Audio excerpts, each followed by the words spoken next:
Donc David, je disais que David a, a vu ça et il a dit, il n'a rien dit. David n'a jamais parlé. Maintenant, quand nous voyons dans 2 Samuel, je vais être trop long dans la vidéo, je vais essayer de raccourcir les choses. Quand David quand Samuel, le roi Saül, il a eu à pécher et tout, et quand il est mort au combat, alors dans 2 Samuel, excusez-moi, dans 2 Samuel 11, je crois. 2 Samuel 11. 2 Samuel 11.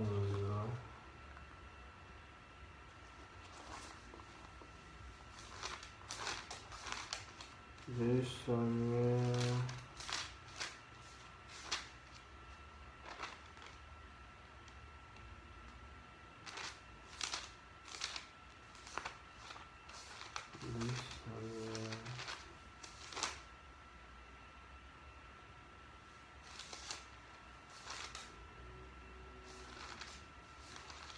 Voilà.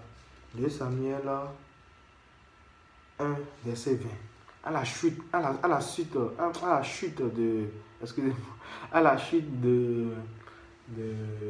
Saül et de son fils Jonathan. Regardez le cantique funèbre que Saül a, a chanté en honneur de loin de Dieu, Saül. Il a dit, 2 Samuel 1, verset 19, il dit, l'élite d'Israël a succombé sur tes collines.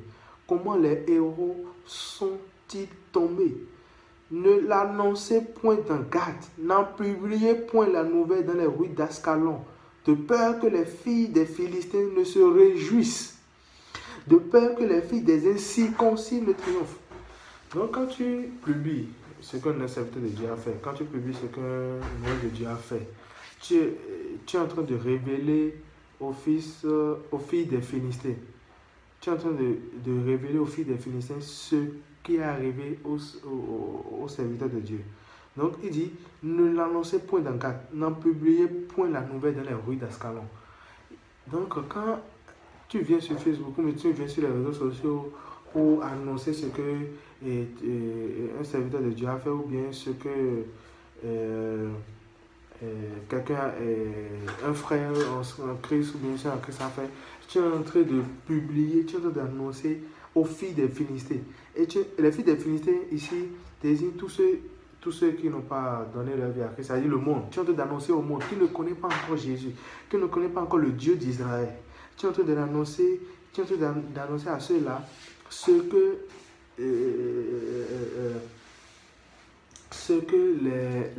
ceux qui prétendent servir Dieu, ce qu'ils ont fait. Et il dit de peur que les filles des Philistins ne se réjouissent. Ça veut dire quoi? Ça veut dire que quand eux vont entendre cela, ils vont se réjouir.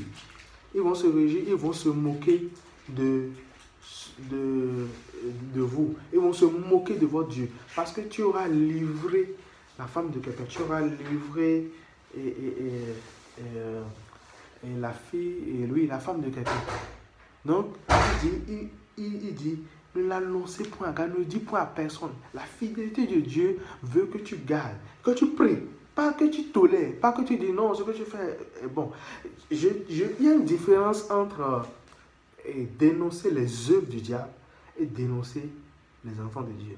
Il y a une très grande différence. Dénoncer les œuvres du diable, nous tous on le fait. Ce que je fais, c'est de dénoncer les œuvres du diable. Quand tu prêches Christ, quand tu prêches Christ, tu es en train de dénoncer les œuvres du diable. Quand tu annonces Jésus, quand tu es en train de dénoncer les œuvres du diable. Quand tu dis, fuyez l'impudicité, fuyez et ne faites pas ci, ne faites pas ça, tu es en train de détruire les œuvres du diable, de dénoncer les œuvres du diable.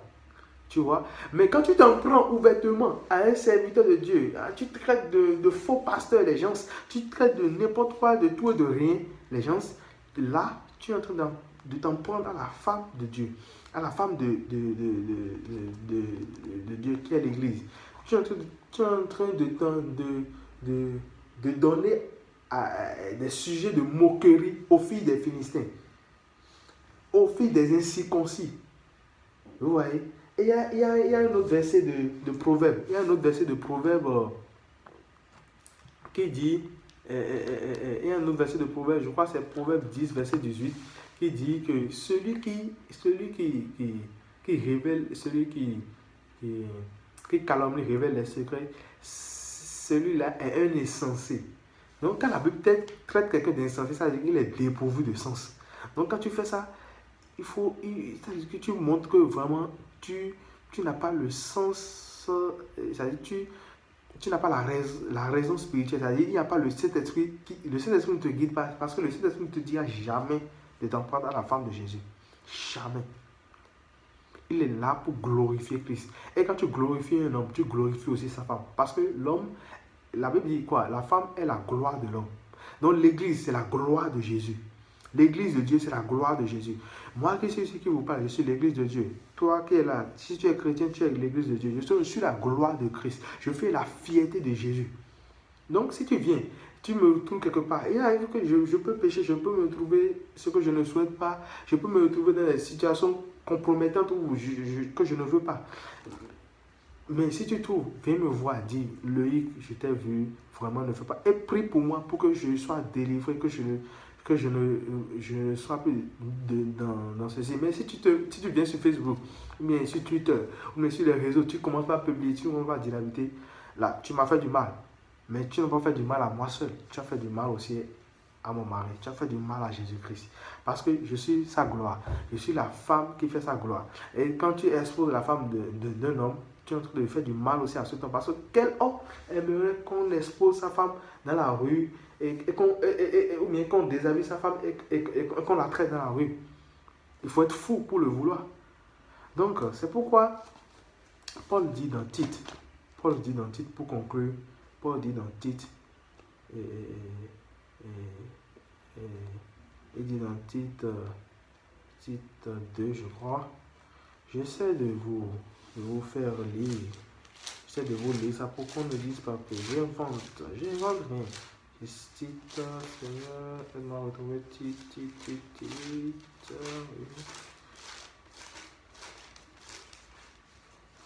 Je l'ai trouvé tout à l'heure. Il est passé où ce titre-là? Voilà, je le vois. Titre, voilà. Il dit titre 2. Il dit, titre 2, verset 8, il dit un enseignement, donnant un enseignement plus digne, une parole saine et irréprochable, afin que l'adversaire soit confus, n'ayant aucun mal à dire de nous. L'adversaire soit confus et qu'il n'ait aucun mal à dire de nous.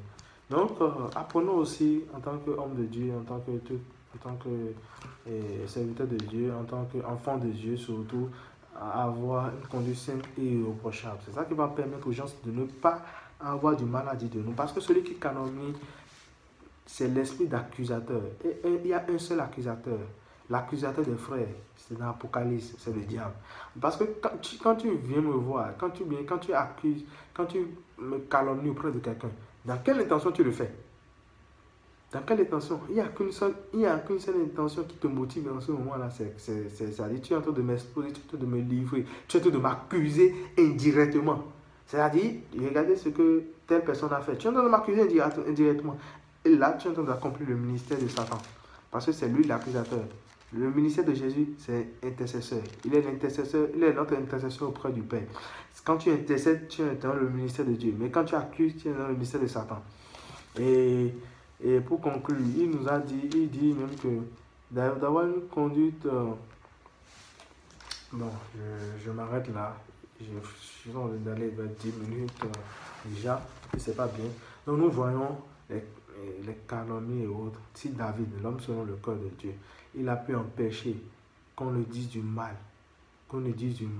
Pourquoi David dit ne l'annoncez point à Gad, il dit parce qu'il dit l'île d'Israël a succombé. Comment un héros peut-il succomber? Comment un héros peut-il tomber? Ce n'est pas possible, ce n'est pas vrai, ce n'est pas bien.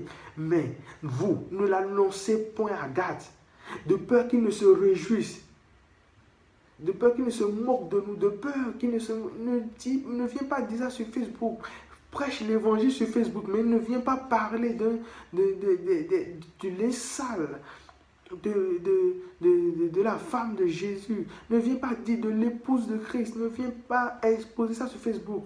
Non, que tes statuts sur Facebook soient des statuts qui vont édifier quelqu'un, qui vont sortir la personne de son péché, qui vont le faire détourner de sa mauvaise voie, mais que ce ne soient pas des statuts qui critiquent. Louise, non, pas du tout. C'est pourquoi ceux qui tirent sur les hommes de Dieu tout et n'importe quoi, je ne veux pas citer leur nom pour ne pas faire la publicité de quelqu'un, mais vous les connaissez, nous tous nous sommes sur le net, vous les suivez, vous savez ce qu'ils font, ils tirent sur tout et n'importe quoi, tel homme de Dieu est faux, tel homme de Dieu a fait ci, tel homme de Dieu a fait ça. Ça, c'est les envoyés du diable. Il n'y a rien à faire. Un seul ce ministère-là, Jean 10, il ne vient que pour voler, détruire, égorger. Et c'est ça. Jésus-Christ, devant la femme infidèle accusée d'adultère, il a dit, qui d'entre vous n'a jamais péché, qui lui jette la première pierre. Quand ils sont partis, ayant tous péché une fois déjà, ils sont partis, ils n'ont pas jeté la pierre. Jésus dit, femme, je ne te condamne pas non plus. Va, il ne pêche plus. C'est ça. Le cœur de Jésus, c'est le cœur qui ne condamne pas. Il condamne le péché, mais il ne condamne pas l'homme pécheur. Il condamne le péché, mais il ne condamne pas l'homme les pécheurs. L'homme les pécheurs, il intercède pour lui. Il prie pour lui pour qu'il se repente. Mais il ne le condamne jamais. Donc c'était pour conclure mon sujet sur le lit conjugal. Le lit conjugal de Dieu. Ne pas souiller le lit conjugal de Dieu, c'est savoir aussi garder la nudité. Comme Sem et Japheth l'ont fait pour leur papa Noé. Toi aussi, apprends à le faire pour la femme de Jésus. Apprends à le faire pour l'épouse de Christ. Que ton frère en Christ est, que les serviteurs de Dieu sont, que l'église de Dieu est. Apprends à préserver cela. Apprends. Et cette attitude qu'ils ont eue. Ils n'ont pas regardé la nudité. Ils n'ont pas regardé la nudité. Ils ont marché en retour. Ils ont couvert la nudité. L'amour, le proverbe nous dit, l'amour couvre une multitude de péchés. L'amour couvre une multitude de péchés. C'est l'amour de Dieu qui a couvert nos péchés et qui a fait en sorte que Jésus-Christ vienne mourir pour nos péchés. Dieu n'a pas regardé. Il dit là où le péché a surabondé, là où le péché surabonde ici en Europe, là où le péché a surabondé ici en Europe, la grâce de Dieu là où le péché a abondé ici en Europe, la grâce de Dieu a surabondé. C'est pourquoi l'évangile aujourd'hui doit être prêché pour que tous nous parvenions à la grâce et à la connaissance de la vérité. Amen. Et merci pour vous qui m'avez suivi. Je prie, si tu t'es retrouvé dans ces trois catégories de péché, demande pardon à Jésus et il te pardonnera et va et ne pêche plus. Merci à vous. Ciao, ciao pour de nouvelles édifications. Merci.